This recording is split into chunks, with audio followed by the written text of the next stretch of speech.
안녕하세요. 지금부터 연세대학교 전기전자공학부 김한준 교수님을 모시고 일익 라이징 스타 인터뷰를 시작하겠습니다. 네, 교수님 안녕하세요. 네, 안녕하세요. 네, 교수님 먼저 본격적인 인터뷰에 앞서서 교수님 소개 간략히 부탁드립니다. 네. 안녕하세요. 저는 연세대학교 전기전자공학부에 재직 중인 김한준이라고 합니다. 2007년에 서울대학교 전기공학부를 이제 졸업을 하고, 그다음에 2009년, 그리고 2013년에 프린스턴 대학교 컴퓨터 사이언스, 에서 이제 석사랑 박사 학위를 받았습니다.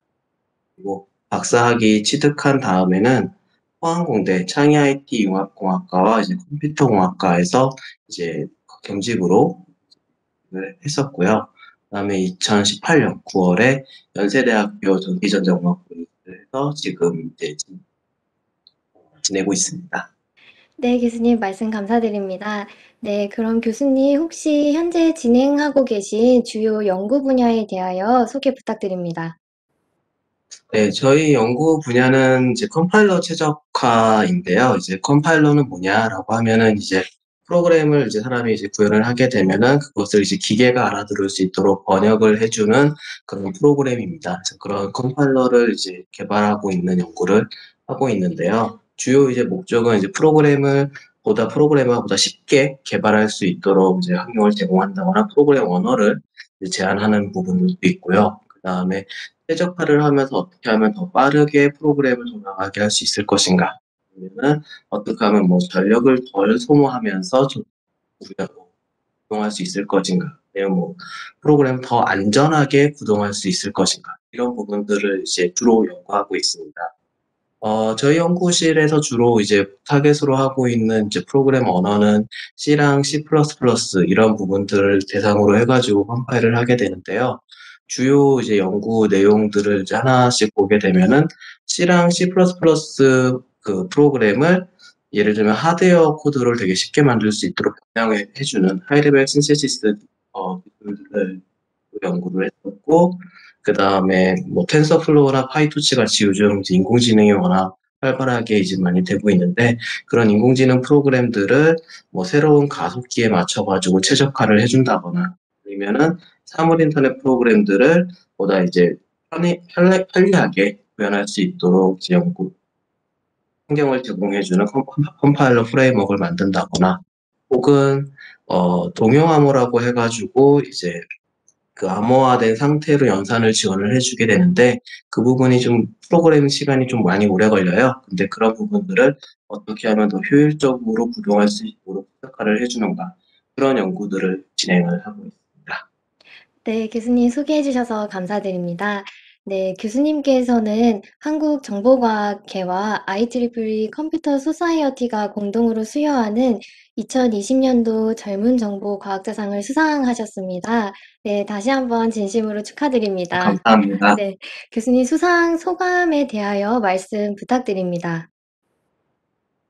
일단은 실은 네, 굉장히 가분한 상해라고 생각을 합니다. 저보다 훨씬 연구도 잘하시는 분들도 많이 계시는데, 감사하게도 그리고 많은 분들이 도와주셔가지고 제가 수상을 하게 된 것 같습니다. 일단은 아마 컴퓨터 시스템 소프트웨어 이런 쪽에 아무래도 굉장히 요즘 중요해지고 그런 부분들 때문에 아무래도 제가 수상을 하게 된 것 같은데, 더 열심히 하라는 뜻으로 네, 받아들이고 열심히 하도록 하겠습니다. 네, 교수님 감사합니다.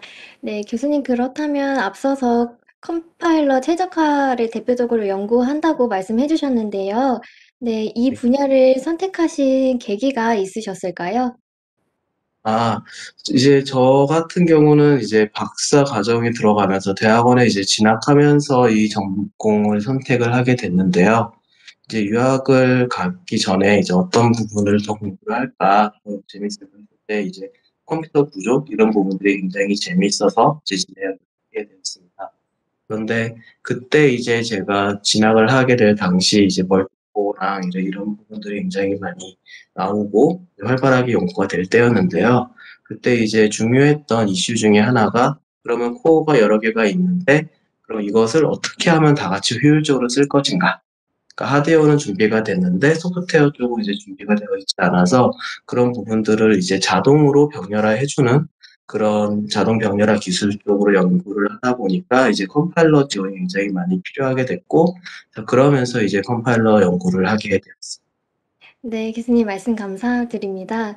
네, 연구 활동을 하시면서 보람이나 자부심 또는 어려운 점을 느끼셨을 때가 있으실 것 같은데요. 네. 네, 특별히 느끼신 점이 있으셨다면 관련하여 말씀 부탁드립니다.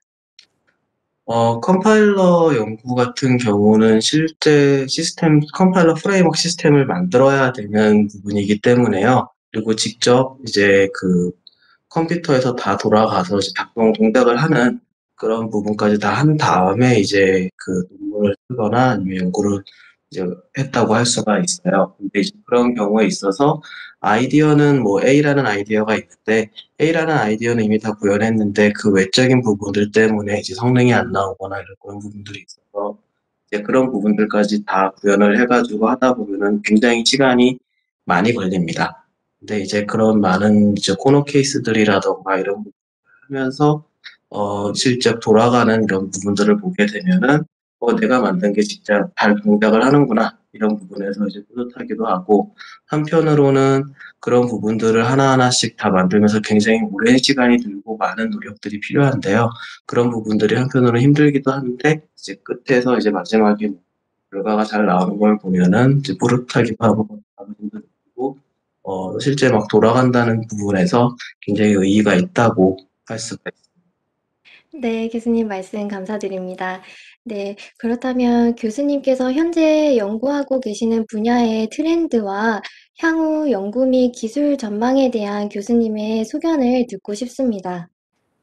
현재 이제 저희가 연구하고 있는 컴파일러 분야의 가장 주요 트렌드는 도메인 스페시픽한 최적화라고 이제 요약을 할 수가 있습니다.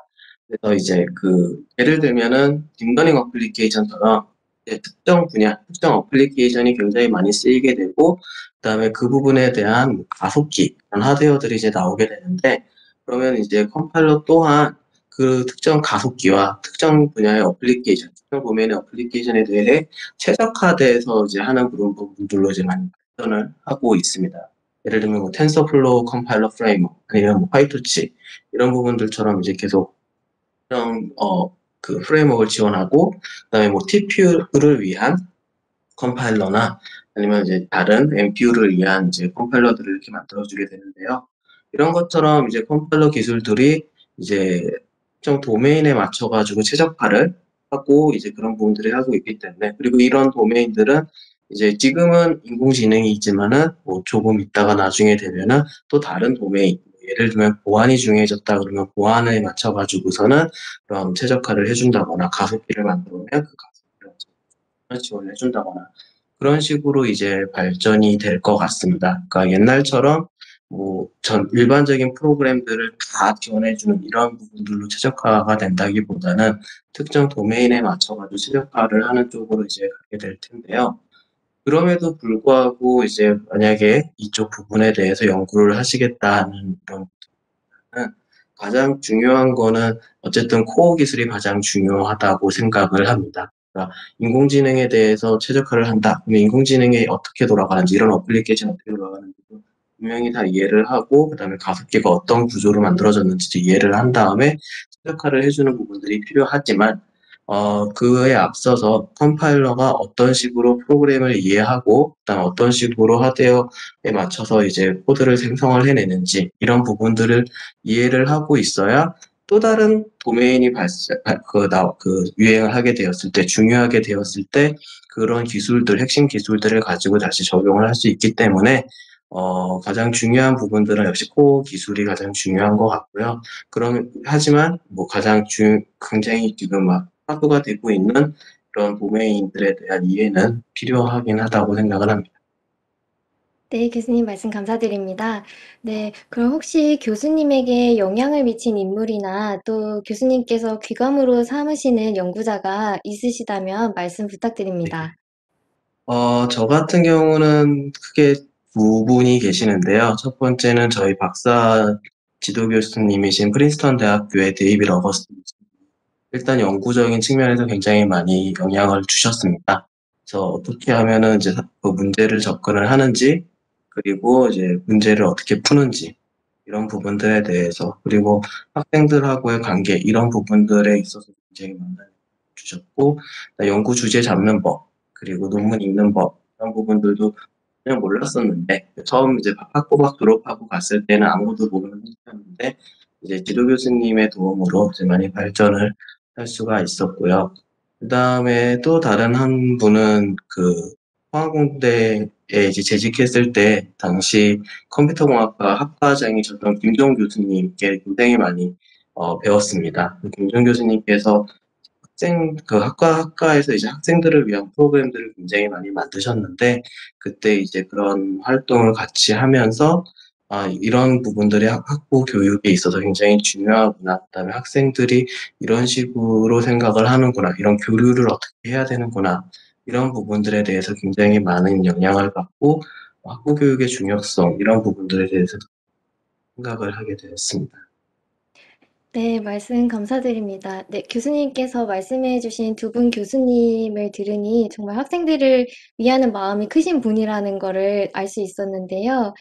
네, 교수님 혹시 그렇다면 교수님께서 특별히 기억에 남거나 좋게 평가하는 교수님의 논문이 있다면 공유 부탁드립니다. 아, 일단 가장 기억에 남는 거는 제 첫 번째 일저자 논문이 가장 기억에 남았던 것 같습니다. 그러니까, 아무래도 첫 논문이다 보니까 애정이 가장 많이 가기도 하고, 또 굉장히 좋은 평가를 받았었습니다. 그래서, 저희 지도 교수님이 굉장히 좋아하셨었어요. 그 논문을 쓰고 났을 때. 그래서 그런 부분들이 굉장히 좋았었는데, 그건 어떤 연구였었냐면은, 자동 병렬화 연구였는데 클러스터에 대해서 이제 자동 병렬화를 했을 때 예측적인 기법을 써서 병렬화를 하게 되면은 이제 그 만약 예측이 틀렸을 때 보완을 해줘서 복구를 해주는 그런 기술들이 이제 필요합니다. 근데 하드웨어를 하나도 고치지 않고 소프트웨어만으로 이제 굉장히 많은 클러스터, 굉장히 많은 컴퓨터 코어에 대해서 이제 병렬화를 했고 그 부분에 대해서 이제 그런 적인 그 병렬 기술들을 지원을 해주는 이제 기술을 개발을 했었는데, 많은 분들이 좋게 평가를 해주셔서 굉장히 좋은 점, 그 부분에 이제 학습이 되었고, 출판이 되었고, 지도 교수님도 그 내부에 이제 같이 들으시면서 평가가 굉장히 좋았다는 면에서 굉장히 기뻐하시더라고요. 그래서 그 부분이 이제 가장 네, 네, 기억에 남는. 네, 교수님, 그럼 더불어서 컴파일러 최적화를 연구하는 데 있어서 참고할 수 아, 있는 네, 사이트나 혹시 네. 서적이 있다면 추천 부탁드립니다. 아, 네. 저는 그 컴파일러로 가장 유명한 책은 드래곤북이라고 해서 이제 그 아호가 쓴 그 책이 있습니다. 그 책도 굉장히 유명해서 읽으시면은 굉장히 많이 도움이 될 텐데요. 그 책 말고 이제 제가 프린스턴 대학교의 그 앤드류 에펠이 쓴 타이거 책이라고 있습니다.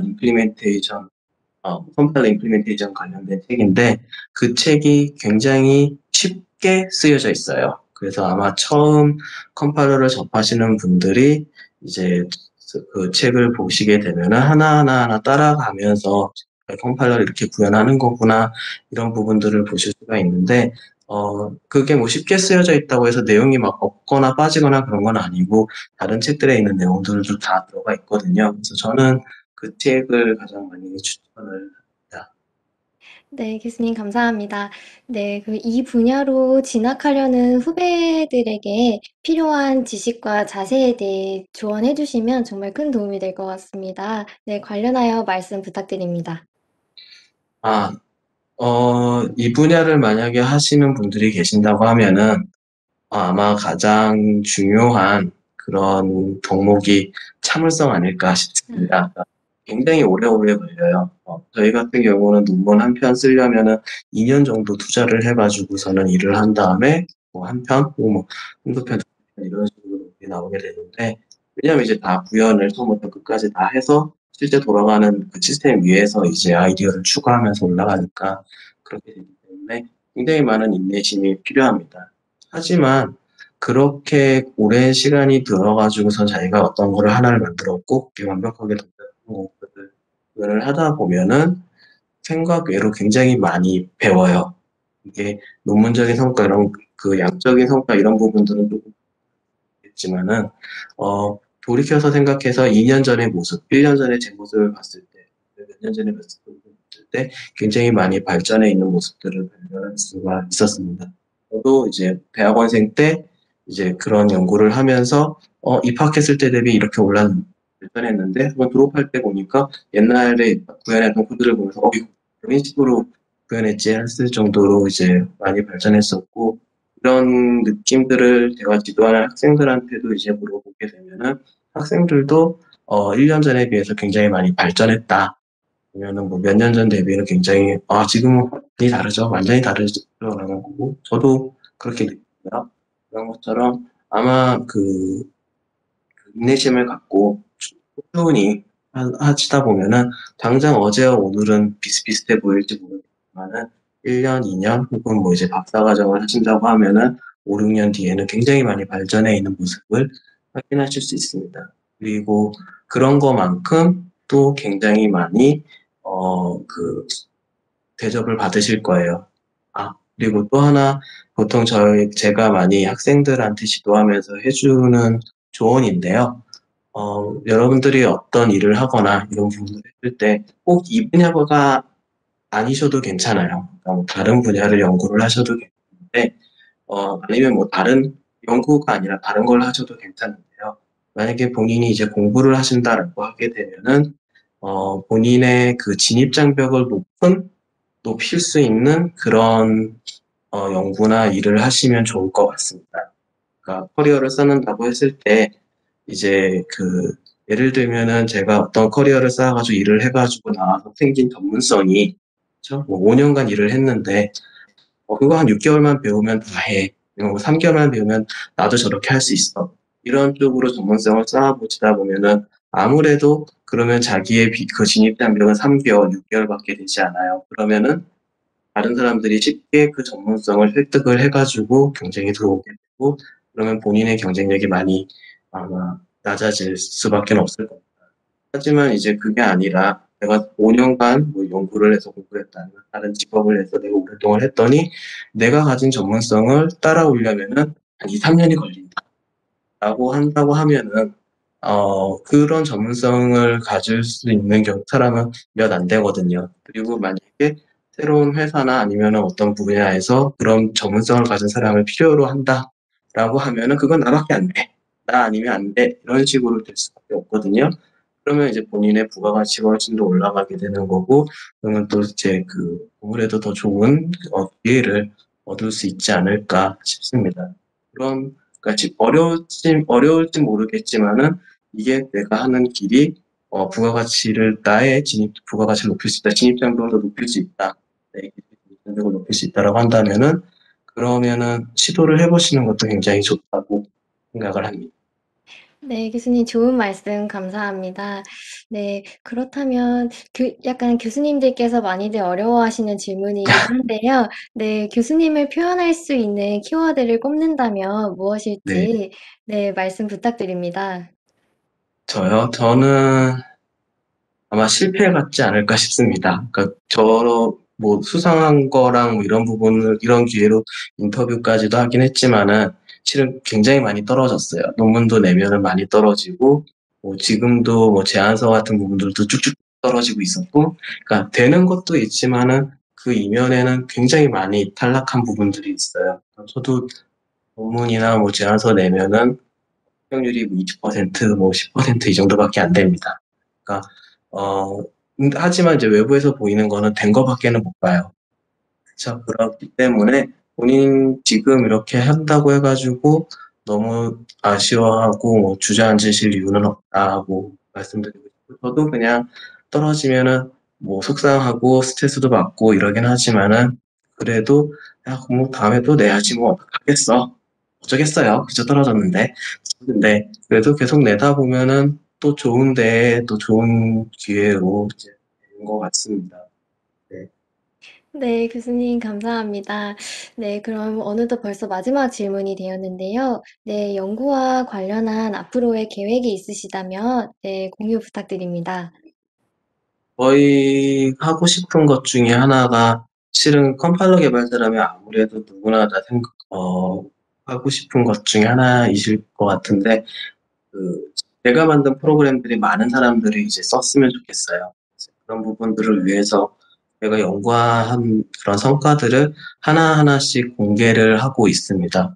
그 홈페이지 이제 이런 데 올려가지고 올리고 있거든요. 그래서 그런 부분들을 좀 더 활발하게 하려고 하고 있습니다. 그러니까 이제 어느 정도 연구실 운영한 지도 7년, 8년 이렇게 됐는데, 이제 그렇게 이제 운영을 하면서 개발했던 여러 가지 컴파일러 프레임워크라던가 시스템 소프트웨어들 아니면 그때 수집했던 자료 이런 부분들을 이제 공개 소프트웨어로 하나하나씩 이제 공개를 하고 있습니다. 네, 그런 공개 소프트웨어 쪽으로 지금 일을 활발하게 하잖아요. 네, 교수님 감사합니다. 오늘 인터뷰 계기를 통해서 더 많은 사람들이, 네, 교수님의 그런 프로그램을 사용하실 수 있을 것 같습니다. 네. 저희 이릭도 홍보하는 데 앞장서도록 하겠습니다. 네, 교수님 혹시 앞서 답변하신 내용 중에 미처 하지 못했던 말이나 아니면은 추가적으로 하시고 싶은 이야기가 있으실까요? 아마 컴파일러도 그렇고 운영 체제도 그렇고 아마 시스템 소프트웨어 쪽이 요즘 굉장히 많이 중요해지고 있습니다. 인공지능뿐만 아니라 굉장히 사회 프레임워크 이런 부분들 전체적으로 해가지고 중요해지고 있고 특히 요즘 시스템 반도체가 중요해진다고 많이 하는데 그런 주목받는 그만큼 이제 많이 중요해지는데요. 근데 아쉽지만은 그래도 많은 학생들이 시스템 소프트웨어 쪽으로 지원을 하고 있지는 않아요. 아무래도 어렵고 힘들고 그런 부분들이 있는 부분들이 분야라서 그런 건데요. 그럼에도 불구하고 굉장히 본인이 진입장벽을 높일 수 있는 그런 기술을 배울 수 있는 곳이기 때문에, 그리고 또 재밌습니다. 직접 만들어서 돌아가는 거 보면. 힘들 수 있긴 하지만은 재밌는 분야이기 때문에 많은, 학부나 아니면 관련하시는 분들이 해보셨으면 좋을 것 같아요. 네, 교수님 오늘 정말 귀한 시간 내어주셔서 감사합니다. 네, 오늘 인터뷰를 통해서 관련 분야의 연구자들이 크게 동기부여 받았으리라고 생각합니다. 네, 오늘 연구와 강의로 분주하신 가운데 귀한 시간 내어주신 김한준 교수님께 다시 한번 더 감사 말씀을 드리면서 이번 일이 라이징 스타 인터뷰는 이것으로 마치겠습니다. 네, 교수님 감사합니다. 감사합니다. 네네. 감사합니다.